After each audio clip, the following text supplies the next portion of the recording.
Welcome to the deep dive. Today we are taking a sledgehammer to a sonic artifact that is just full of these beautiful, abrasive contradictions. Deftones' 1997 seminal single, My Own Summer. Shove it. It is, arguably the perfect track for a deep dive like this. Why do you say that? Well, because on the surface, it's this colossal genre-defining hit. I mean, it's a mandatory pillar of alternative metal. Absolutely. But the deeper you drill into the sources, the more you realize the song, musically, lyrically, aesthetically, is this highly sophisticated piece of art that I think spent its entire existence rejecting the very tropes of the genre it supposedly helped create. It's just a masterclass in paradox, isn't it? I mean, think about that core idea. It's a song about summer that literally demands the sun be banished. Destroyed, even. Right. And it's a massive hit single born out of this intense isolation, this misanthropy, and an almost spiritual desire for darkness. We're not just talking about being annoyed by the heat. No, not right. We are talking about a full-scale manifesto of psychic and sonic rebellion. That's exactly our mission today for you. We're going to unpack the architecture of that manifesto. Oh, yeah, let's do it. We want to show how Deftones fused the concept of radical, sort of self-created autonomy with crippling anxiety, and then delivered it using this cutting-edge, aggressive sonic production.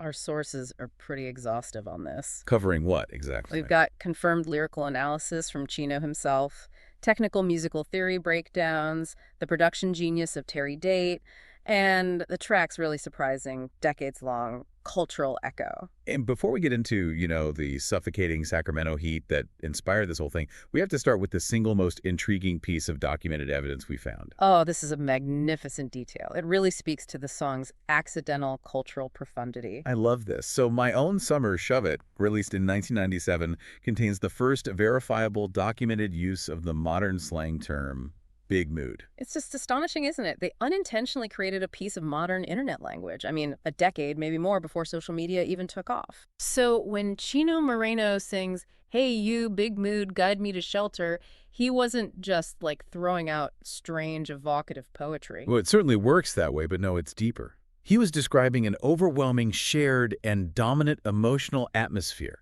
A vibe, as we'd say now. Right. And that phrase just perfectly encapsulates a collective feeling of being overwhelmed, which is precisely how we use the term today. It's wild. It totally sets the stage for a song that felt deeply specific to the band at the time, yet somehow managed to capture this universal, overwhelming feeling. Okay, let's unpack the environment that demanded this sound. Right. So we have to establish the track's foundation. This is the lead single and the opening track for Deftones' second album, Around the Fur. Released in 1997, and this is really their pivotal transitional moment. It absolutely is. Their debut, Adrenaline, from 1995, that had established them with a sound that was, Raw. Super raw, heavy, visceral, lots of post-hardcore, straightforward alternative metal aggression. Precisely. Adrenaline was pure, contained youthful aggression.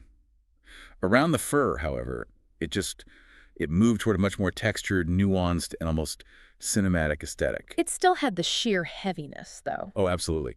But it injected complexity, ambiguity, and genuine atmosphere. And My Own Summer is the doorway to that new sound.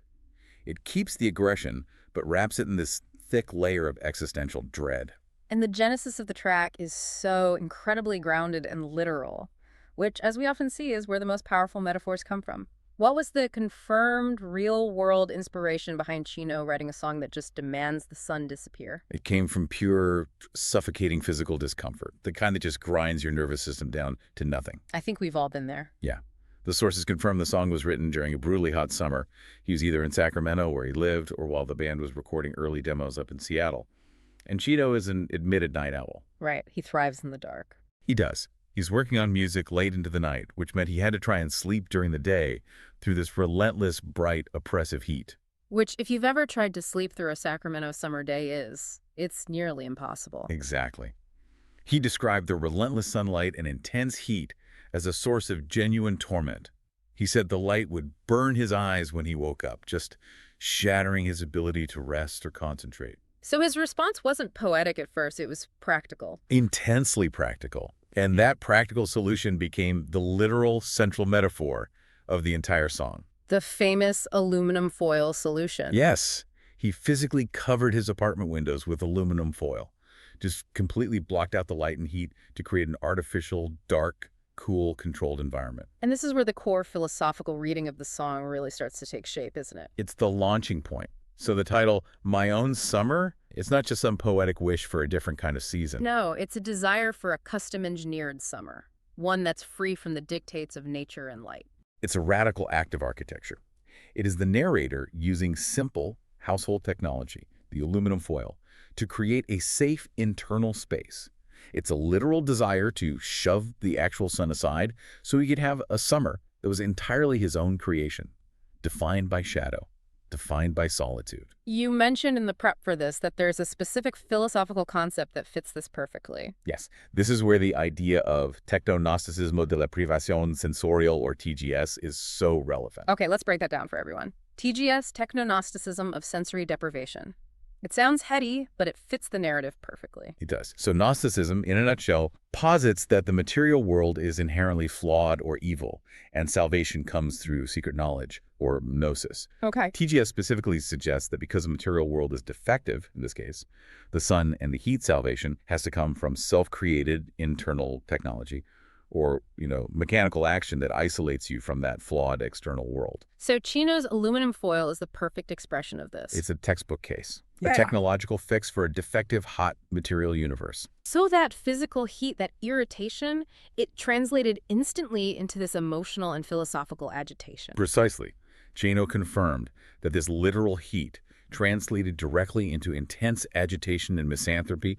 He explained that he was also writing and touring during the peak of summer. Oh, that's rough. And the sun, combined with all the expectations of the season, the crowds, the forced joy, the oppressive social nature of it all, it became this overwhelming, irritating pressure. That's the key expansion of the metaphor then. The sun becomes a proxy for all social pressure, for all unwanted exposure. Yes. It's the external world demanding you participate, demanding you be happy, when all you want is quiet and isolation and control. It perfectly externalizes that feeling of anxiety.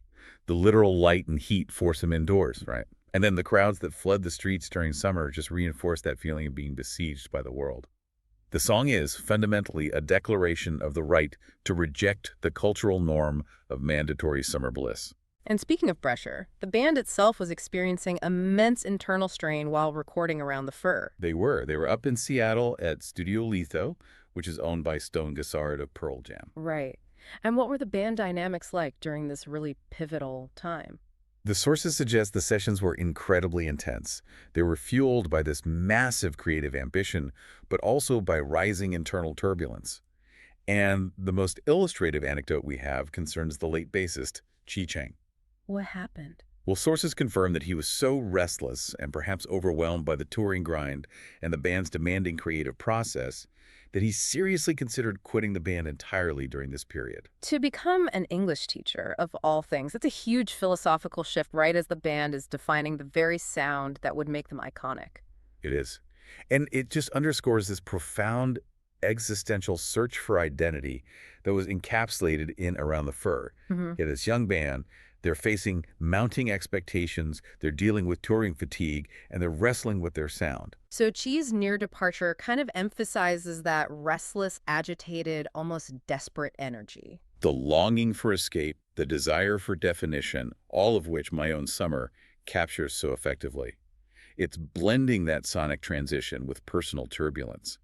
That tension is literally baked into the foundation of the album. It makes complete sense, then, that the resulting song is this cry for architectural control over one's own existence. It had to be. So if we move from the context to the text itself, we see exactly how Chino Moreno converts that physical irritant into a full-blown psychosocial antagonist. Yeah, the core theme throughout the lyrics is this overwhelming desire for isolation, and it's fueled by agoraphobia and misanthropy. The summer and the sun are explicitly used as metaphors for external oppression. I love how the language immediately confronts this enemy. Let's decode the antagonist, starting right at the beginning. Hey, you big star, tell me when it's over. Big Star is just brilliant because it works on so many levels. Literally, of course, it's the astronomical sun. But figuratively, it's a dominant figure, an authority, a celebrity. Anything that demands all the attention and confrontationally dictates the mood. The narrator isn't praying for relief here. No, he's challenging his oppressor. He's demanding to know when it's rain, it's shift, is going to end so he can finally claim his peace. And immediately after that, we get to the legendary line, the one that became a linguistic phenomenon. Hey you, big mood, guide me to shelter. Let's spend a little more time on the cultural weight of this, beyond just the fact that it was the first documented use. It's so unique because it transcends just being poetry. In the song's context, the sun or the summer isn't just a physical thing, it's a dominant, overwhelming emotional atmosphere or vibe. A big mood that forces him to retreat. And the cultural significance is that this specific phrase, capturing that exact sense of overwhelming shared feeling, was rediscovered and adopted decades later. Yeah, it popped up again around 2015 within Black Twitter slang, and then just exploded into the mainstream meme language around 2017. It's proof, really, that the alienation and the sense of overwhelming external pressure that Deftones articulated in '97 was, in fact, a collective big mood for future generations struggling with information overload and social anxiety. Exactly. It's a phrase that resonates precisely because it describes an emotion that is just too large for the individual to contain. But the tension keeps building right up until we hit what is maybe the most cryptic, the most debated, and honestly the most fascinating line in the entire track. Oh yeah, because I'm through when the 2 hits the 6 and it's summer. What do we make of this? This line is a masterpiece of purposeful ambiguity. Moreno has deliberately avoided giving an official, definitive explanation for it, which allows it to maintain its poetic, almost prophetic resonance. But there are some very strong interpretations out there, right? Oh, absolutely. The fan and academic sources provide extremely strong interpretations that all revolve around time, failure, and physical collapse. So what are the primary, most compelling theories that connect back to this theme of heat and intolerance? The most common, and I think the most contextually strong theory, revolves around peak heat and the clock. Okay. It's a reference to the afternoon, that period between 2 p.m. and 6 p.m., which is often the absolute hottest and most debilitating time of the day. The time when the sun is at its zenith, both physically and metaphorically, it's dominating the social landscape. Exactly. So I'm through, or I'm finished, is the narrator signaling the point of maximum intolerance where they simply collapse. They give up the fight against the external world. It functions as a numerical marker for their inevitable yearly breakdown under the summer pressure. And there's a rhythmic quality to it, too. There is. One source notes that the subtle internal rhyme through 2 gives the line a rhythmic, relentless tic-tac quality. It's like it's mimicking the inescapable passage of time leading to their collapse. So it functions as a personal internal prophecy of failure. He knows that time is coming, whether it's 2 p.m. or 6 p.m., when the pressure, physical or metaphorical, will just overwhelm him and he'll need his shelter. And that necessity for shelter forces a radical philosophical inversion in the third verse.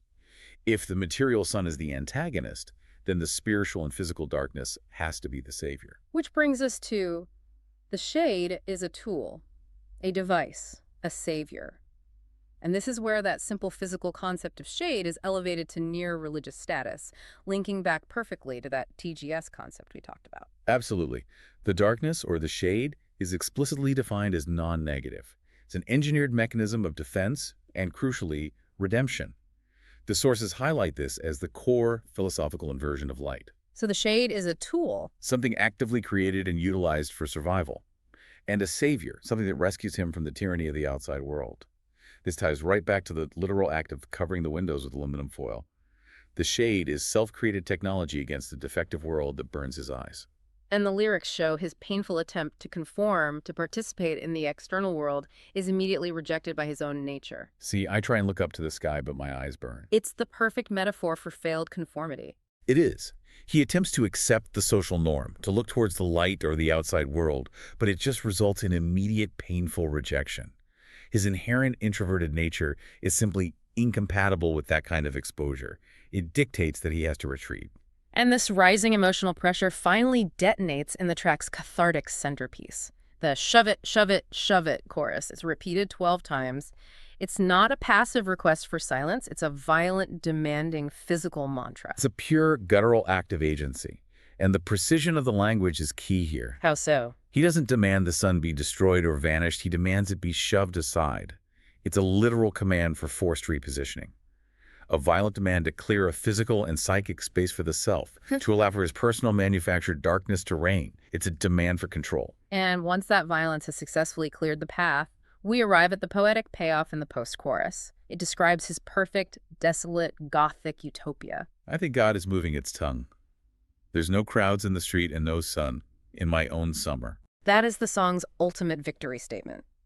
The vision is one of profound, yet somehow beautiful, isolation. It is. Let's talk about that strange and slightly unnerving line. I think God is moving its tongue. Why the possessive it's, and what does that suggest? The use of the possessive its tongue suggests an impersonal, mechanical, or maybe even indifferent deity.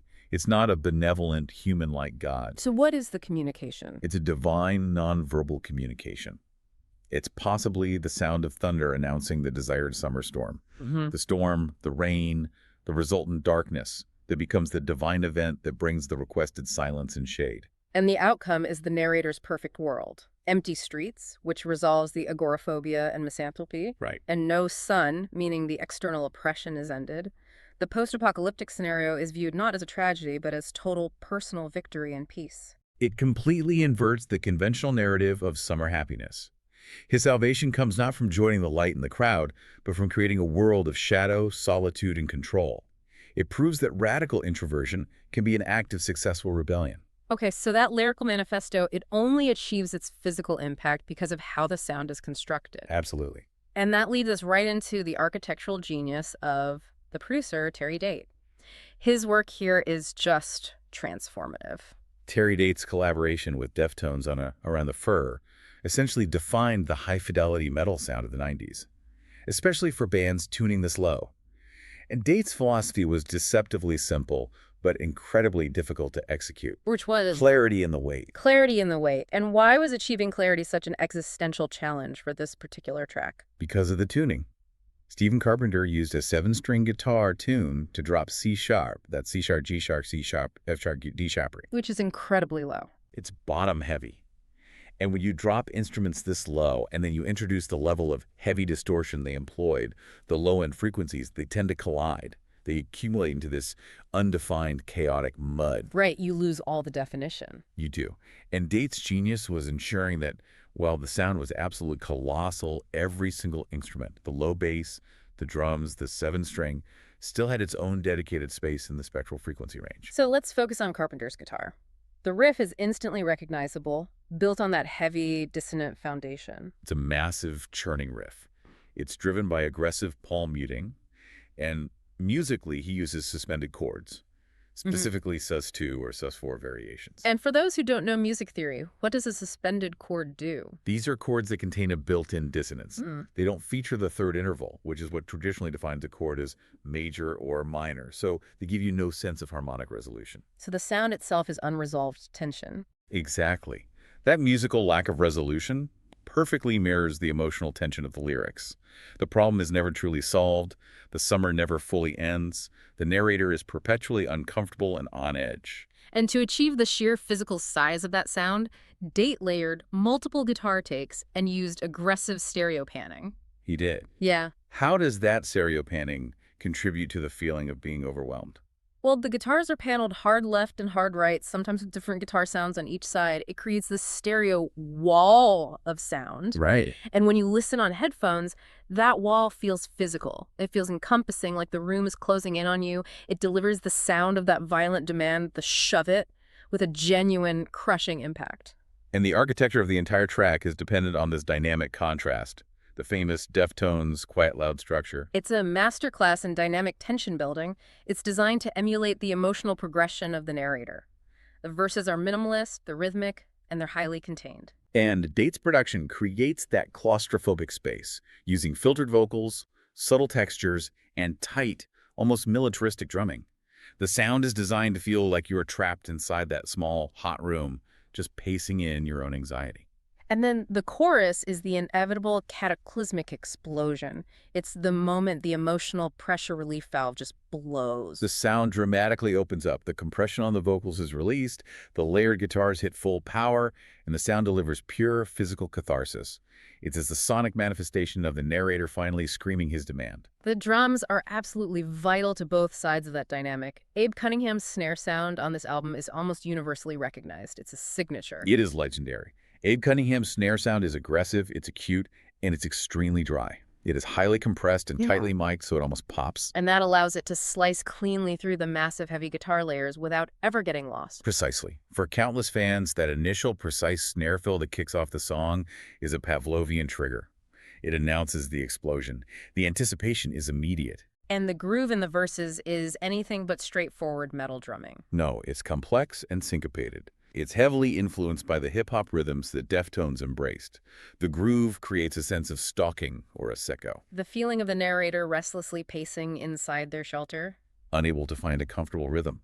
Cunningham uses these strategic fills, often involving a distinctive higher-pitched 10-inch rack tom, to maintain a constant nervous urgency without ever fully releasing the tension until that main chorus hits. The precision is terrifying. Okay, now let's get into the true magic of the production, the processing of Chino Moreno's voice. This was an incredibly aggressive, almost painful recording technique designed specifically to capture raw performance. This is where Terry Date's genius for attitude over cleanliness really comes in. The sources confirm that Date prioritized visceral performance. Chino recorded his vocals using a basic, reliable, Shure SM58 live microphone, not some expensive condenser studio mic. And critically, no headphones. Right, no headphones. How did he even manage to deliver a cohesive performance without being able to hear himself clearly?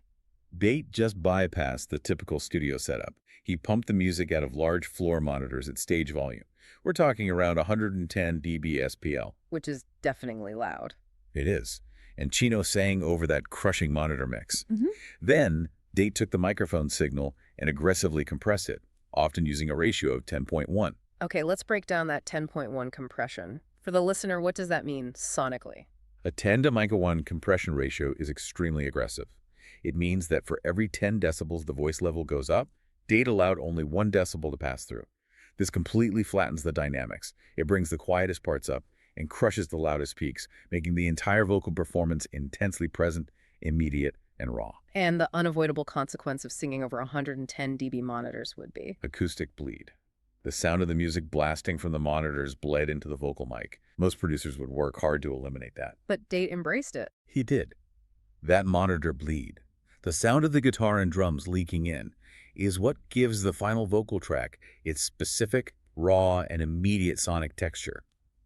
It reinforces the feeling that the voice is raw, unedited emotion forced out under extreme pressure. But then in the verses, that voice has to sound small, distant, claustrophobic. It has to reinforce the idea of isolation inside the shelter. How did he achieve that? By using a bandpass filter.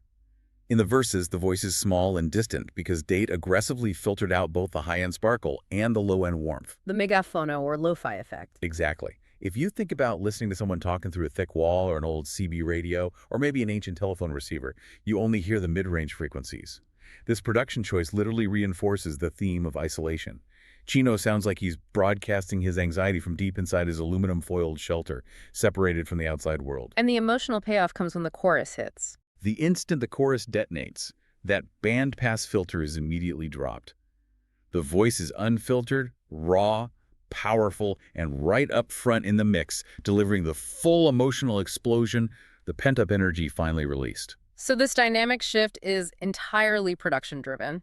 The simple act of removing a filter feels like a massive sonic and emotional breakthrough. It's brilliant engineering. We should also mention the backbone and the spectral ghost in the machine here, Chi Chang's bass and Frank Delgado's contributions. Yes, Chi Chang's work often gets overshadowed by the 7-string, but his bass lines are complex and incredibly melodic.